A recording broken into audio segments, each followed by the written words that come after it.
Alhamdulillah, salatu wassalamu ala rasulillah wa ala alihi wa sahbihi wa mawalah. Ashhadu an la ilaha illallah wahdahu la syarikalah wa ashhadu anna muhammadan abduhu wa rasuluh.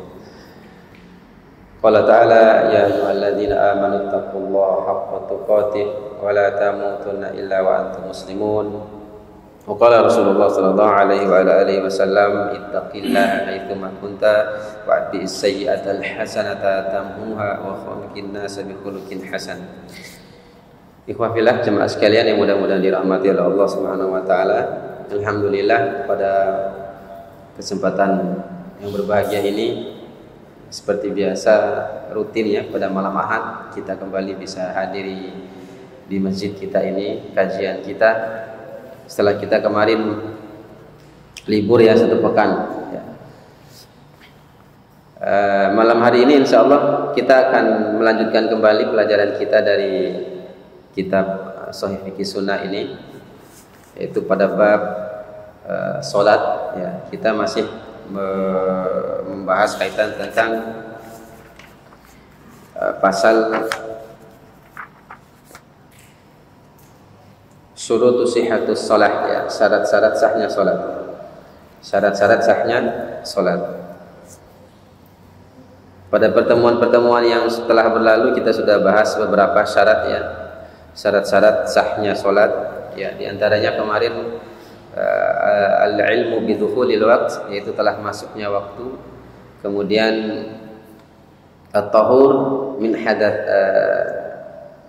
bersuci dari 2 hadas ya. Kemudian satrul aurah, yang ketiga itu menutup aurat. Kemudian yang terakhir kemarin istiqbalul qiblah ma'al qudrah ya. Menghadap kiblat sesuai dengan kemampuan ya. Menghadap kiblat sesuai dengan kemampuan. Sekarang yang terakhir pada bab syarat ini yaitu an-niyah, niat. Di awal anak ingin kasih tahu dulu, karena ini penulisnya bermadzhab Hambali, maka dia memasukkan niat pada syarat sah salat. Karena dalam madhab Hambali niat ini masuk sebagai syarat sah salat. Berbeda dengan madhab yang lain seperti madhab al-Imam Asy-Syafi'i rahimahullah, beliau memasukkan niat ini ke dalam bab rukun, bukan syarat. Ya, di mana bedanya? Bedanya kita sudah jelaskan kemarin, ketika kita membahas syarat itu perkara yang di luar perbuatan. Artinya syarat sah salat berartinya sesuatu yang harus kita siapkan dulu sebelum salat. Kalau kita mengambil ini sebagai syarat. Tapi kalau kita sebaliknya mengambil niat ini sebagai rukun, maka dia masuk ke dalam salat itu sendiri. Ya, itu bedanya. Ya, bedanya cuma di situ saja. Bedanya itu tempatnya saja. Tapi kalau niat ini tidak ada, baik kita memasukkan ke syarat atau memasukkan ke rukun, sama tetap tidak sah dia. Ini sisi kesamaannya di situ ya. Cuman perbedaannya itu saja. Jadi kalau kita menganggap niat ini sebagai syarat sah salat, maka niat ini ada di luar salat ya. Nanti kita akan jelaskan. Ya. Tapi kalau kita menganggap niat ini sebagai rukun salat, maka niat harus ada dalam salat. Jadi ketika salat niatnya harus ada. Kita jelaskan dulu apa makna niat ya. Para ulama menyebutkan an-niyatu, niat itu artinya hiya al-azmu ala fi'lil ibadati. Ya, niat itu artinya adalah bertekad dalam melakukan sebuah ibadah. Jadi harus ada muncul keinginan, berkeinginan atau bertekad ya untuk melakukan sebuah ibadah taqarruban ilallahi ta'ala, yang ibadah itu berkaitan dengan mendekatkan diri kepada Allah. Itu namanya niat ya. Jadi niat itu adalah keinginan atau dorongan atau kemauan ya untuk melakukan sesuatu ibadah dalam rangka kita mendekatkan diri kepada Allah ya.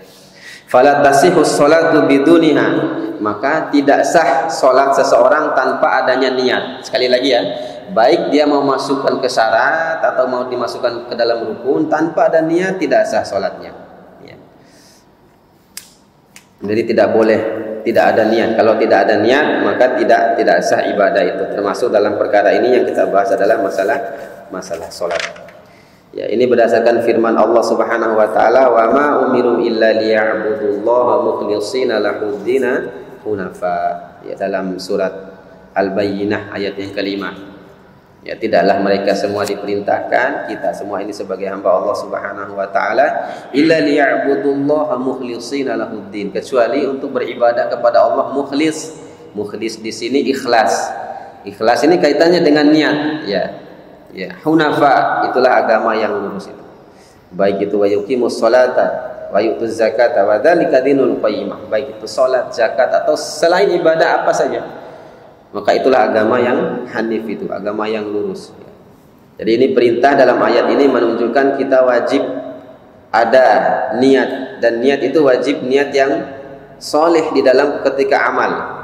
Ya, karena memang kalau kita salah, ya, ketika kita melakukan amal itu amal soleh dalam mata pandangan manusia, tapi niat kita yang tidak soleh, tidak benar, salah niat kita, jadi bukan semata-mata karena Allah, maka pada saat itu juga ibadah itu telah tertolak. Ya, ya, hati-hati kita. Berdasarkan sabda Nabi sallallahu alaihi wasallam, innamal a'malu binniyat wa innamal likulli imri'in ma nawa. Setiap amal itu tergantung daripada niatnya, dan setiap orang yang beramal dia akan mendapatkan sesuai dengan niatnya. Jadi masing-masing kita ini sama, umpama berdiri di shaf pertama, ada yang berdiri di shaf kedua. Ya, tapi disebab niatnya juga, itu juga yang akan membedakan pahala nanti. Ya, pahala kebaikan kita. Bisa jadi kita sama-sama shaf depan kita sholat ini. Ya, sama-sama kita berdiri shaf depan, tapi tidak menutup kemungkinan beda orangnya, beda pahala yang didapatkannya. Salah satu sebabnya karena niatnya. Karena niat.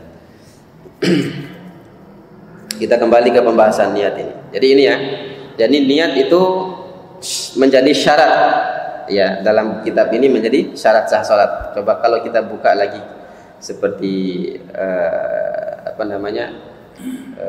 fikih sunnah Sayyid Sabiq, yes, di situ niat sudah tidak dimasukkan ke dalam syarat, tapi niat dimasukkan ke dalam rukun.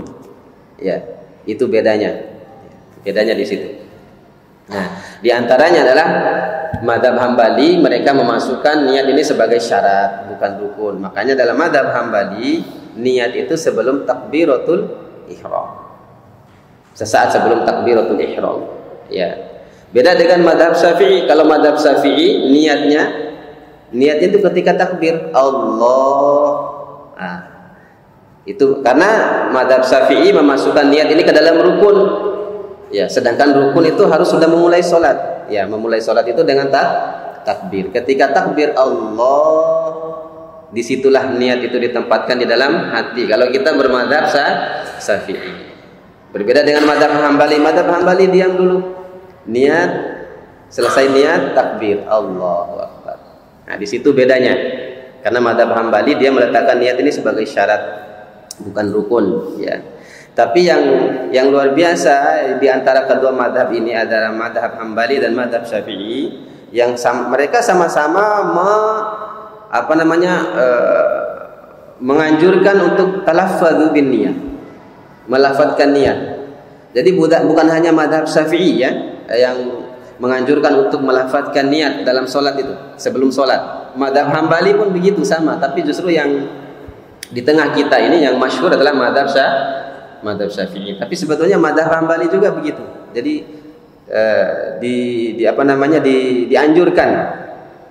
dianjurkan seseorang ketika ingin sholat dia melafadzkan niat, ya, melafadzkan niat. Tapi sekali lagi melafadzkan niat di sini bukan niat itu sendiri, ya, paham ya? Jadi ketika kita melafadzkan niat, ya, kalau umpama bagi yang bermadzhab Syafi'i, ya, itu bukan niat itu sendiri. Sebab pelafalan niat di situ hanya menguatkan hati. Niatnya kapan? Nanti pas ketika takbirnya itu. Kalau madzhab Syafi'i, ya. Makanya Allah, pada saat itu ketika menyebut Allah berbarengan dengan niat dalam hati. Makanya kalau madzhab Syafi'i biasanya Allah panjang takbirnya, Allahu Akbar. Ya, beda dengan madzhab yang seperti Hambali yang dia niatnya sebelum sholat Allahu Akbar. Karena niatnya sesaat sebelum takbiratul ihram. Jadi di sini tempat ada perbedaan di situ sedikit ya tentang masalah niat ini. Kemudian yang perlu juga diperhatikan adalah ta'yinun niyah. Ya, niat itu harus dita'yin, harus ditentukan. Tidak boleh kita datang sholat langsung takbir Allahu Akbar. Tidak sah sholatnya nanti. Harus ta'yin. Ya. Sekali lagi ya, penulis ini bukan bermadhab Syafi'i, tapi penulis bermadhab Hambali. Dia mengatakan di sini begini, wala budda fi niyati minat ta'yinis shalah. Wajib ya dalam niat itu mentakyin, menentukan maksudnya. Wajib dalam niat itu kita menentukan salat allati yusalliha. Yang kita lakukan salat itu apa? Di antaranya beliau contoh di sini, hal hiya fardun am nafilah. Apakah itu solat fardu atau solat sunnah? Harus ditentukan. Ya. Hal hiya dhuhru au asrun. Apakah dia ini solat zuhur atau solat asar? Jadi harus ditentukan. Maknanya apa? Di dalam hati ketika meniat itu harus ada nih fardunya, zuhurnya. Sekali lagi ya, ini bukan ulama yang bermadhab Syafi'i, tapi madhabnya Hambali. Tapi semua sepakat niat itu harus ditakyin, harus ditentukan. Ya, harus ditentukan. Kalau kita yang mungkin selama ini datang Allahu Akbar, ya. Hati-hati ya. Apalagi kalau sholatnya berjamaah. Sholat berjamaah, ya, jumhur ulama mengatakan makmum wajib dia meniatkan sebagai makmum. Tidak boleh mai kiri lalu Allahu Akbar kiri. Tidak sah sholatnya. Minimal dia sholat sendiri terhitung, bukan sholat berjamaah, karena wajib.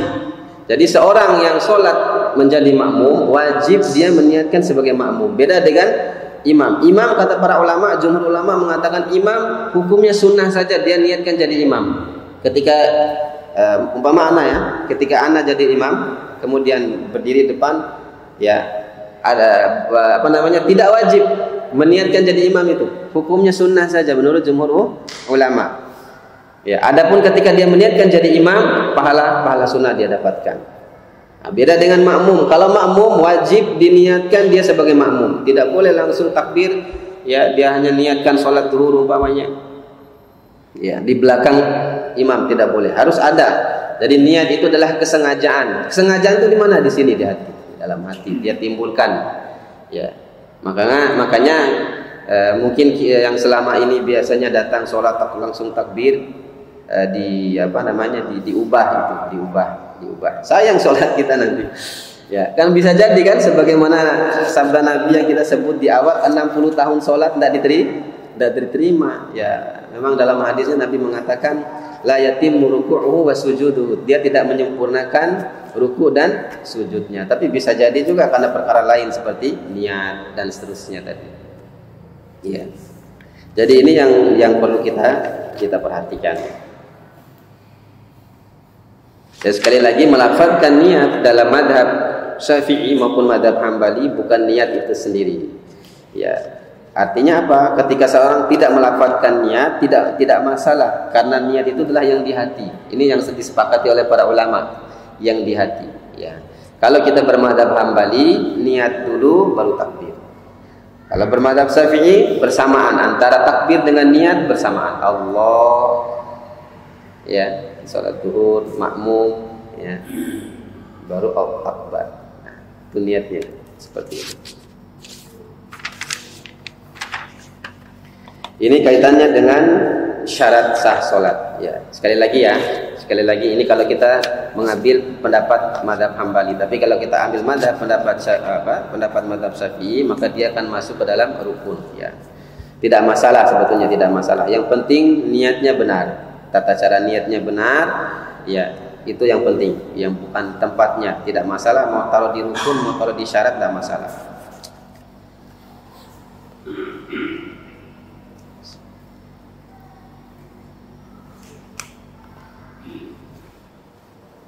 Kemudian sekarang kita ikuti buku ini ya, Arkanus Shalah, rukun salat.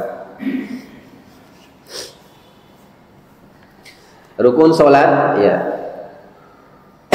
Kalau syarat kita sudah sebutkan kemarin, kalau syarat dia berada di luar sholat ya. Arimai sembias ya, kalau syarat, kalau umpama kita bahas tentang syarat sah sholat, maka yang dibahas itu adalah perkara yang di luar sholat, persiapan kita. Nah sekarang kita masuk ke rukun. Nah rukun ini adalah perkara yang ada dalam sholat itu sendiri, yang harus ada dalam sholat. Ya, ini bedanya antara syarat dan rukun. Jadi syarat sebelum sholat, sesuatu yang dipersiapkan, sedangkan rukun sesuatu yang harus ada. Arkanus sholat, rukun-rukun sholat itu adalah aqwalu wa af'alun. Ya, perkataan dan perbuatan ya. Di antaranya yang hakikatus sholatu, yang terbentuk dari perkataan dan perbuatan, yang terbentuk dengan perkataan dan perbuatan itu sendiri yang menampakkan hakikat sholat itu sendiri ya. Jadi ketika kita lihat orang takbiratul ihram berdiri menghadap kiblat, rupanya kemudian ruku, sujud, tahiyat umpamanya salam, nah itulah hakikat sholat itu. Nah itu namanya rukun itu. Jadi kelihatan, yang namanya rukun itu kelihatan dia ya. Jadi yang menampakkan amal. Nah, dalam hal ini adalah, kalau yang kita bahas ini adalah sholat ya. Nah rukun sholat ini ya,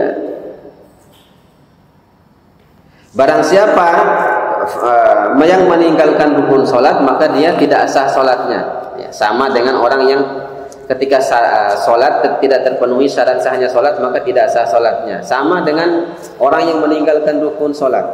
Salah satu rukun saja ditinggalkan dengan sengaja, tidak sah sholatnya, batal sholatnya. Ya.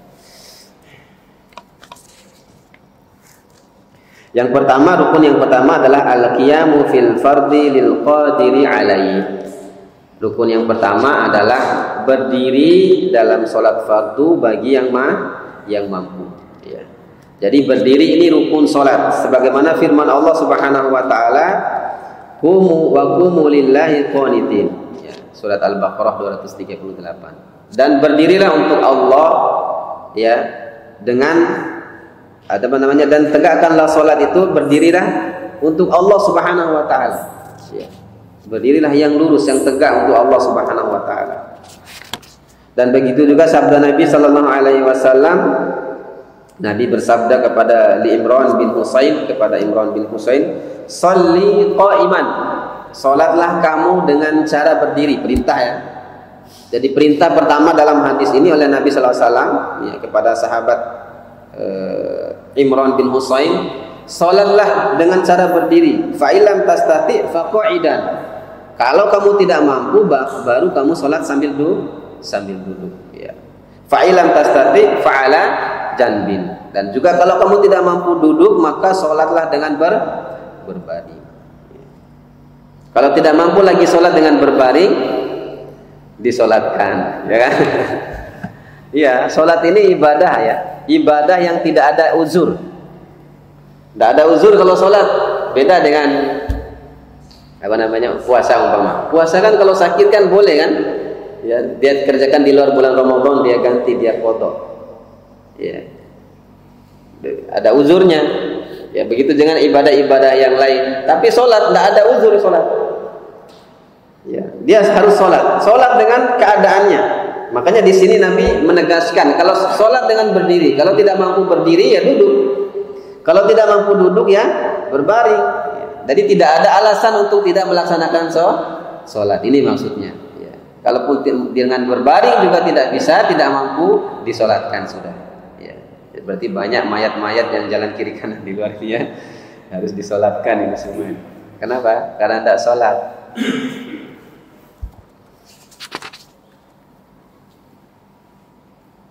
Jadi berdiri adalah rukun di antara rukun-rukun sholat. Kemudian yang selanjutnya adalah sifatul julus, tata cara. Ini kalau berdiri ya, kalau berdiri sudah mafhum kita ya. Kalau berdiri sudah mafhum. Hanya saja di sini ada ulama-ulama mutaakhirin, ada juga yang memperingatkan kita, cara kita hari ini banyak juga yang terlalu berlebih-lebihan dalam berdiri. Seperti umpamanya terlalu lebar kakinya. Terlalu lebar ya. Ini tidak benar. Banyak para ulama-ulama yang amilin yang lurus dalam perkara ini, mereka tidak menganjurkan terlalu lebar kaki itu. Ya, tidak dibenarkan. Biasa saja berdiri, ya berdiri normalnya berdiri, ya. Berdiri dengan cara normalnya berdiri, tidak lebar, ya. Ya, hanya dengan alasan mau nyambung antara soft yang sebelah dengan sebelah, kita berdirinya kayak apa tuh? Tidak benar itu caranya. Dia justru akan menjauhkan lagi pundak. Sebetulnya kalau mau ukur ya pundak saja. Kalau mau mengukur rapatnya soft itu, bukan kaki sebetulnya. Karena kaki memang berbeda, orang cara berdiri itu beda. Ya, dan yang dianjurkan adalah tidak terlalu merengkangkan kaki. Ya, ini banyak ya. Sudah Anda tulis juga di Facebook itu tentang penjelasan Syekh Utsaimin rahimahullah, kemudian Syekh Fauzan. Ya, ulama-ulama yang mutaakhir itu banyak yang meluruskan tentang kesalahan ini. Kemudian sifatul julus, cara duduk, ya. Cara duduk adalah man shalla jalisan fal afdal ay yajlisa ala hayati julusihi litasyahhudi. Barang siapa yang salat sambil duduk, ya, barang siapa yang tidak mampu berdiri tadi, kemudian dia diberi keringanan untuk duduk, maka kalau dia salat sambil duduk, yang afdal caranya adalah hayatu litasyahhudi, yaitu tata cara duduk sebagaimana tasyahhud. Jadi dalam hal ini adalah tasyahud awal. Ya, duduk di atas telapak kaki. Kalau ya kira-kira dibayangkan ya. Jadi kalau sholat sambil duduk, ini tata cara duduk yang paling afdol, yaitu sholat dengan apa namanya duduk tasyahud awal. Ya, tasyahud awal itu tata cara yang paling afdol. Kalau sholat sambil duduk. Terus kalaupun tidak bisa, ya. Kalaupun tidak bisa, ya, wa ingkana ya juzut taruku, ya. Kalaupun tidak bisa, boleh juga sholat dengan duduk bersila.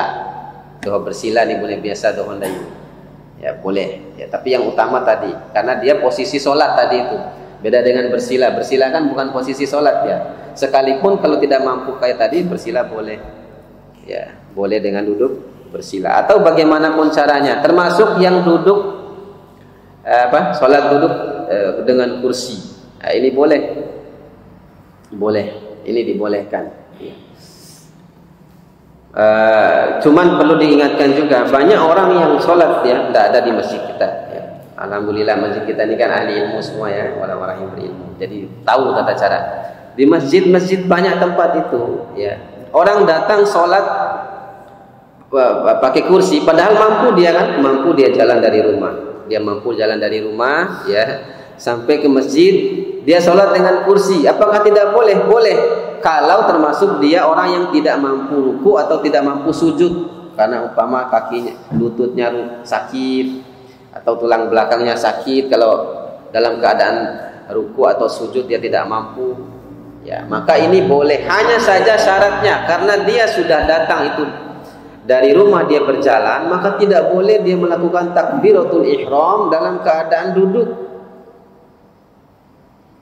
Ya karena tadi kan sudah kita bahas takbiratul ihram ini, ya sholat ini dimulai dalam keadaan berdiri. Ya ini yang keliru ya.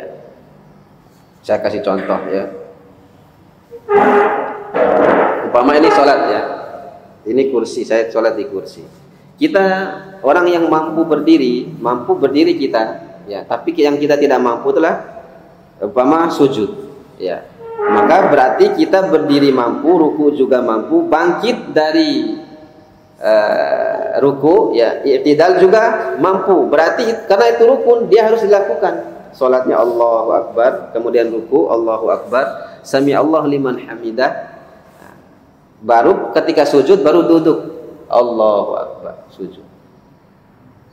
Nah, ini cara yang benar. Dan juga ketika sujud dianjurkan adalah tangan jangan ditaruh di lutut, karena kalau tangan taruh di lutut itu serupa dengan ruku, maka geser tangan keluar. Kalau mau sujud itu cara yang lebih sempurna. Saya lihat masih ada kalau sujud itu tangan tetap di lutut, itu serupa dengan ruku jadinya, ya.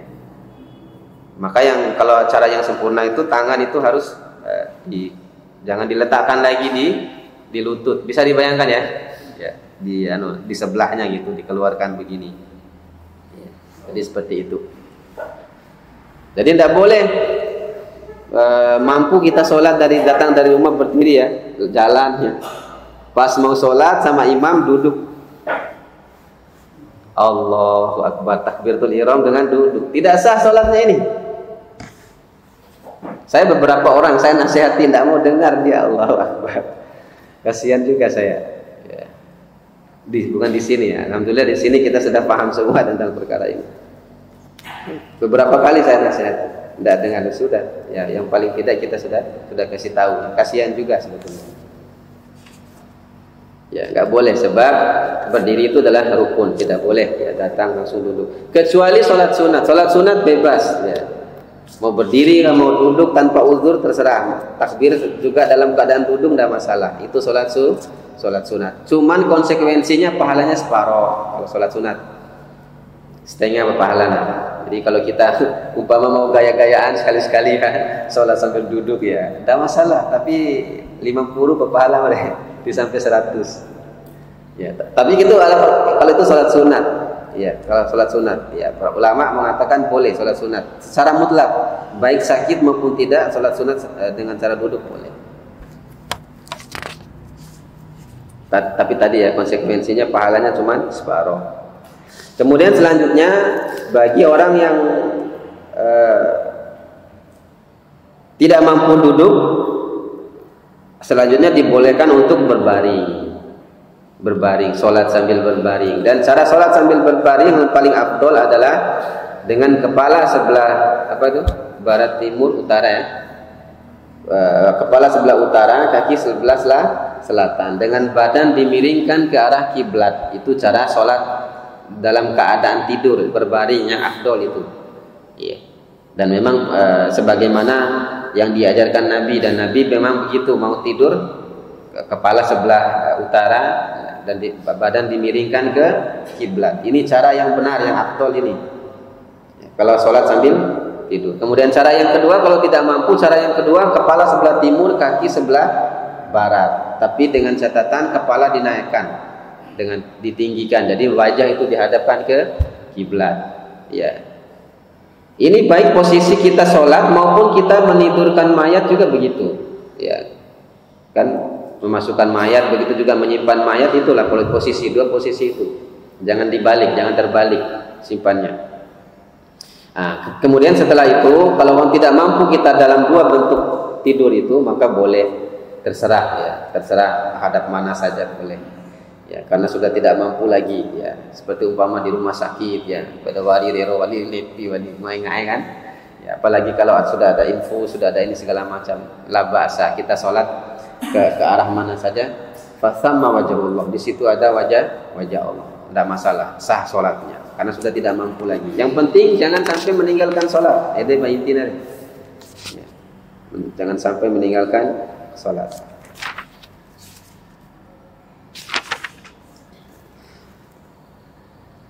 Kemudian selanjutnya, rukun yang selanjutnya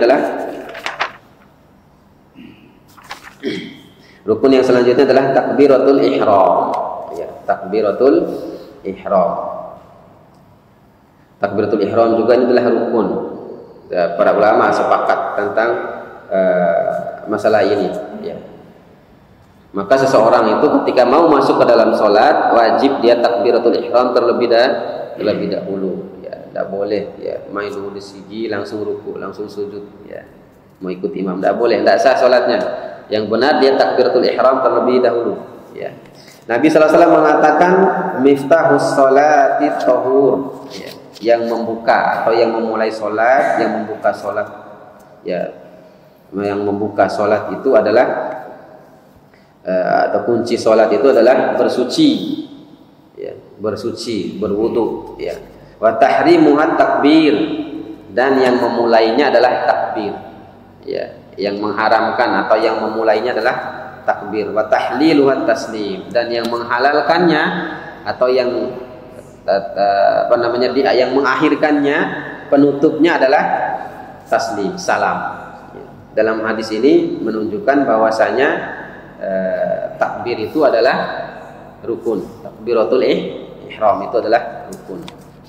Nabi juga mengatakan idza qumta ila sholati fakabbir. Apabila kamu berdiri untuk salat maka bertakbirlah. Ya, bila kamu berdiri untuk salat maka bertakbirlah. Takbiratul ihram itu adalah ucapan itu. Ucapannya Allahu Akbar. Ya. Allahu Akbar. Adapun mengangkat tangan itu sunnah. Angkat tangannya. Jadi takbiratul ihram itu ucapan Allahu Akbarnya itu. Ya. Maka ketika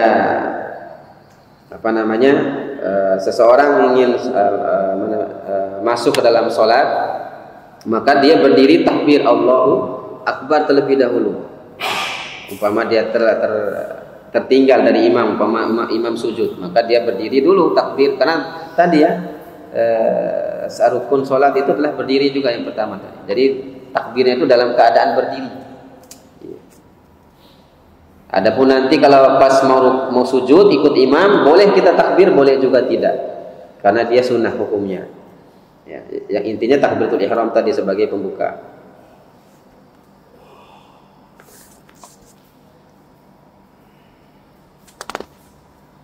Nah, ini diantara takbiratul ihram. Tapi dia ini berbeda dengan takbiratul intiqal.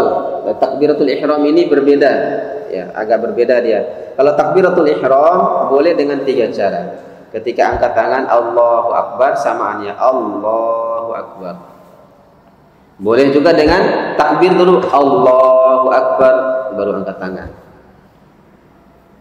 Atau angkat tangan dulu baru takbir Allahu Akbar. Nah, itu boleh.